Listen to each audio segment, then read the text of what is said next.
In today's video, we're going to be building our entire World War II army up. I'm talking about German soldiers, British soldiers, American soldiers, and so much more. So in my recent DaleyBricks video, I went ahead and built one of my favorite mocks of all time, LEGO D-Day, using realistic materials and Legos combined. So we have dirt over here, we have sand over here, we have water over here, and then of course Lego throughout. This was honestly so fun to build, and I highly recommend checking out the video on DaleyBricks.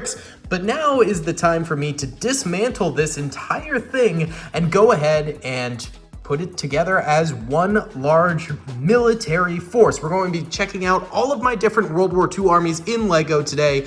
It'll be awesome.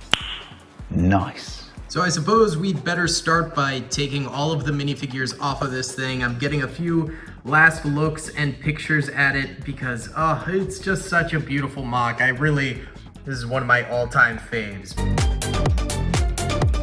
But let's remove the minifigs first.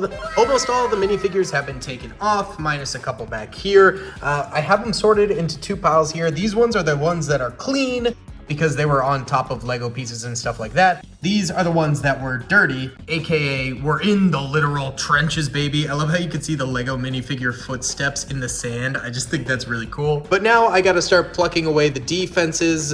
Again, these are almost all going to be dirty, so I'm going to need to do some serious cleaning here, but yeah, let me strip off all the defenses and vehicles and stuff like that real quick. This is my game plan for getting all this World War II stuff clean. Basically pluck one of these out, rinse it. Hello, how are you? I am under the water. Please help me. Here too much raining. Nice, no more sand. Plop it on a paper towel to dry. Oh, once that is done, we'll be able to basically build up our entire army, but they need to be clean first because I don't want to ruin all my Lego stuff. A few moments later. There we go, Raina here. Oh, don't drink that. She loves water. All these guys are nice and clean. They just need to dry off for a little bit now. Here's the result of that. Here's the mock, pretty much emptied of all minifigures. We've still got our two large, trench line and fortress over here that I'll take out. Then here were the already clean stuff, and then some more of the vehicles. All right, I'll let this dry off. Oh, she's so cute. And then we can start showing off the whole army and stuff like that. The next day. All right, most of this I believe is dry now. Here is the mock without the Lego in it, so just kind of funny to see that. Pretty cool. And then here are the actual mock pieces that I think I will show off in a future video. So we'll save these for now. Let's get into the army. All right, boys, we're at the desk now, and I figured we start out with some of the smaller armies that I have. First of all, the Russian army, or the Soviet army, rather. We have General Zhukov right here, who honestly is extremely detailed, really good looking United Bricks custom. I have only one yellow face Russian here, who is pretty simplistic. I really love his hat. Is it a Bakalov? Zelda, what's the name of the Russian hat? The Bakalov or something? Balaclava? About, yeah, like the hat. Okay. Well, we've got the Russian hat here. Oh my god! Wow! Then we get into some of the more detailed Russian soldiers, and these guys look really nice. They are from United Bricks as well, who is kind of my go-to World War II provider.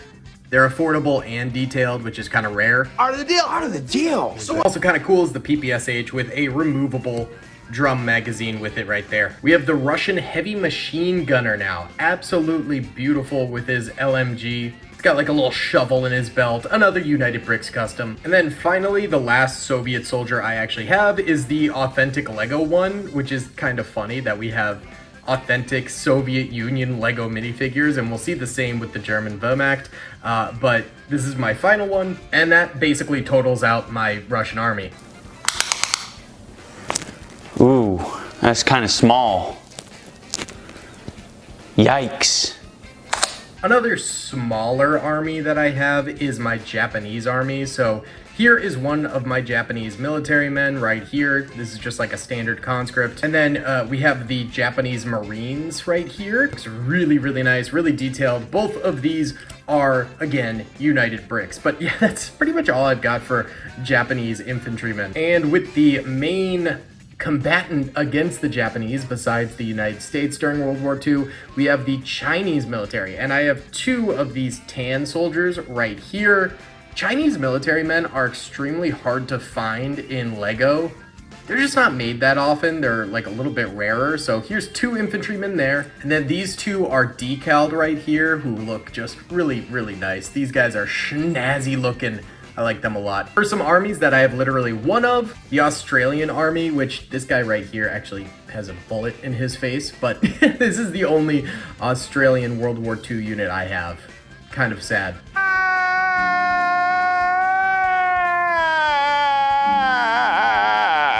And then the Belgian army here, who, yeah, pretty much had World War I uniforms. And the other army that had pretty much the same World War I uniforms into World War II would be the French army, because they were knocked out so early, they never really upgraded anything with their uniforms. And the other one that changed a little bit, but early war was the same essentially as World War I, would be the British soldiers. British? Yeah, so we have two different British soldiers right here, and they're pretty much interchangeable with World War I British soldiers or World War I American doughboys, which is kind of funny.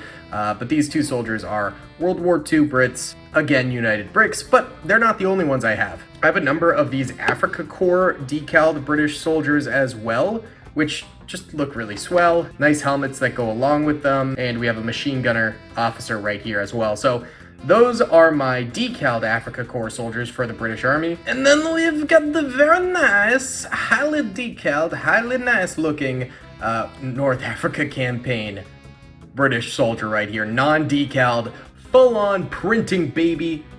That's what it's all about. And finally, one British commando soldier here with a big old like Bowie knife thing, just randomly. Those are the smaller armies I own. Let's get into the big ones. First of all, for the United States, these are my Pacific Theater soldiers. And these guys are actually really nice because they're somewhat interchangeable with Vietnam and Korean era uniforms for the US. But yeah, these are the Pacific Theater soldiers. I think these guys look really, really nice. I just enjoy the decaling on these a lot. And then I have my fakes. So these guys you can purchase on like Amazon, eBay, etc., etc. They're about $1 a piece. This Jeep is, I believe, Brickmania, I want to say. It's either Brickmania or DaleyBricks, but this is authentic LEGO Jeep, but with fake minifigures on top. So we have the Willys Jeep right here, and then I have the Willys Jeep, which is smaller. It's more of a command Jeep with more fake minifigures on top, but they look pretty decent. They're not my favorite, but they're all right. I actually also have this big battleship right here, which is actually a modern battleship, but like in my D-Day video I made, you can easily trick it out to be a World War II destroyer or battleship pretty easily. So yeah, it's a nice little trick. Before we get into more minifigures, I also have this really nice DaleyBricks Sherman tank right here. There's still some sand on it, but yeah, you guys might have seen this earlier in the video. This thing is really snazzy. Comes with like a nice little 30 cal or 50 cal at the top, although it's coming off. Just really nice minifigure scale Sherman tank right there. Now for the rest of my US soldiers. I'm not gonna show off all of the fakes, but I will show off all of the customs because I have like 100 of the fakes, but the customs are way more interesting. This is a United Bricks one with the Claymore right there. Always kind of a fun addition for D-Day. Another soldier, this time toting a little grenade satchel pack, which is kind of fun, and an M1 carbine. This trooper right here is more or less filler. He's not the best. He's got the pod helmet and he's got the satchel, but beyond that, he's just like a regular minifigure. These are fake, but they're sailors, so I thought I'd show them off. I've got a bunch of these. They work well as US sailors. And then more Navy stuff. We have an actual LEGO captain here, or admiral if you want. A couple of LCVP Higgins boat drivers, which you just need them if you're gonna make D-Day. And then again with D-Day, if you just take pretty much any tan-based LEGO uniform and strap on one of these life preservers that's yellow and add a pot helmet, it looks like soldiers that were on the Higgins boats, because a lot of them did wear life jackets like this. But then we can get into more custom customs here. This guy's got an M1 carbine with him, and again, another grenade satchel vest. This trooper's really fun. He's an airborne lieutenant. He's got a nice little pistol holder, parachute in the back, and then another M1 Garand right there. Really detailed, nice looking soldier. Lots going on with him. This is a US sapper right here. And so you can go ahead and give him a US issued backpack, nice little shovel, a little bit of dynamite to blow up some barbed wire, and then of course, you know, maps and slugs and stuff like that across his chest.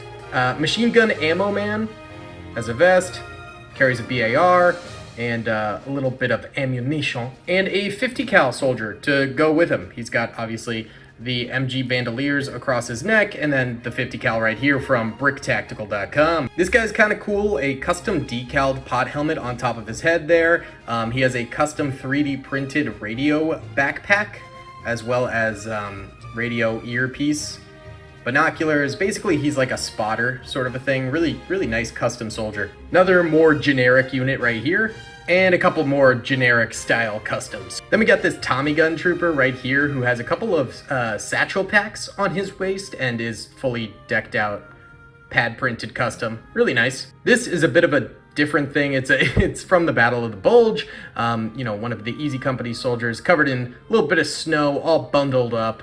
Good little change of pace there. And soldiers got like a little neck scarf because he gets a little chilly. And then an airborne soldier who clearly is having a horrible time on the battlefield, but he's equipped with a Thompson right there. Now that's pretty much all my US Army troopers, besides, again, more fakes, but who cares? However, I do have some more vehicles for them. I have Higgins boats, so this is one of said Higgins boats right here, just sort of the standard generic variant. This is by DaleyBricks. I actually have two of those, but then I have one of the Command Higgins boats, which is a fake actually, but has the American flag right there, a little bit of ammo, and you can actually put a Jeep inside this one. It will fit to carry the Jeep to shore, which I think is really cool. Then finally for the Allies, we have ourselves a nice little fighter plane right here. It looks beautiful. I like this thing a lot. Now for the German army, we've got the big guy himself right there. Oh, what are you talking about, man? And then this guy right here is actually a Brick Mania tank crewman. However, I often use him as Erwin Rommel for the battles because he wears a very similar uniform to what Rommel did during the African campaign.